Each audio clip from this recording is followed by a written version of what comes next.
Bakunzi ba Tuyage Media, twagiye dufate kano kanya nkuko twama tubivuga canke tubakebura, twagiye dufate kano kanya tubahumurize. Hagize iminsi kuva kw'igenekerezo rya gatatu Ruhuhuma mu mwaka wa 2026 gushika kuri igenekerezo rya gatanu Ruhuma mu mwaka wa 2026, abanyeshure bo mu mashure mato mato imitima itari munda ngo mama ngo hariho abantu baza ku mashure ngo bakabatera ngo bahava baza ngo babatere inshinge ngo zizotuma batavyara ngo batere inshinge ku mikondo. Ivyo bikaba biriko biraboneka muri zone Rushubi, komine Sare, intara ya Bujumbura. Nkuko twahaciye tukavyibonera, abanyeshure bamwe birutse, abandi bakiri batimvye bakaguma mu mashure. Nukuri twagiye tubahumurize, ico ni gihuha cambaye ubusa.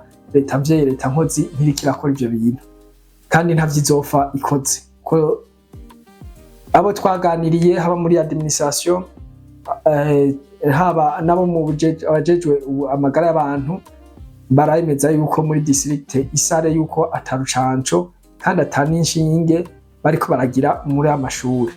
Rero uwaza ico gihuha agomba kubononera, agomba kubashiramo umutima mubi wo kwanka ubutegetsi, wo kwanka kwivuza, wo kwanka amashure, aho abandi bariko bariga ugasanga namwe muriko muriga. Rero dufashe kano kuri Tuyage Media mu ntumbero yo kubahumuriza, kubera ko natwe twaramaje kubaza administration, twarabajije abajeje intwaro, turabaza nta tutarose umwanya kugira bavugire kuri bino vyuma, turacabirindiriye.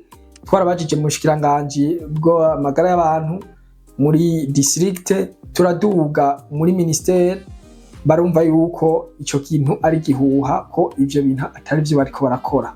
Nta namba ikiraje ishinga leta mvye, leta nkozi ngo nuko amagara yabe n'igihugu yoba meza. Nuko rero ni mureme bavyeyi, muremesha abana banyu kugira bashobore kwiga muri iki gihe twimirije ibibazo batekanye, maze umuntu ariko arabagumura muzosubira kubona mushikirize abajejwe intwaro. Namwe bajejwe intwaro turabasaba yuko muza muraduha amakuru hakiri kare kugira ngo nk'ubu unye haboneka nkamwe mukashikiriza kuri bino vyuma vyoba vyiza. Rero turabasaba yuko hobaho kuza murahumuriza bene gihugu hakiri kare bataraja mu zindi ngorane.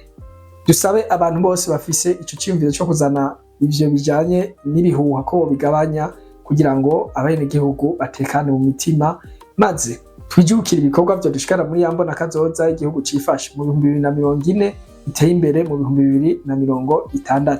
Tubifurije rero kuroranirwa kugira amagara meza, mukivuza kwa muganga, ariko ababakiye cyose mukabaza ku intwaro kugira ngo mushobore kwiteza imbere.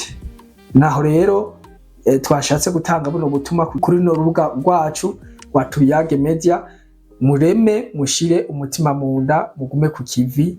Intwaro yacu turacayirindiriye kandi inanyene iri ku kivi. Murakoze, Imana ibahezagire.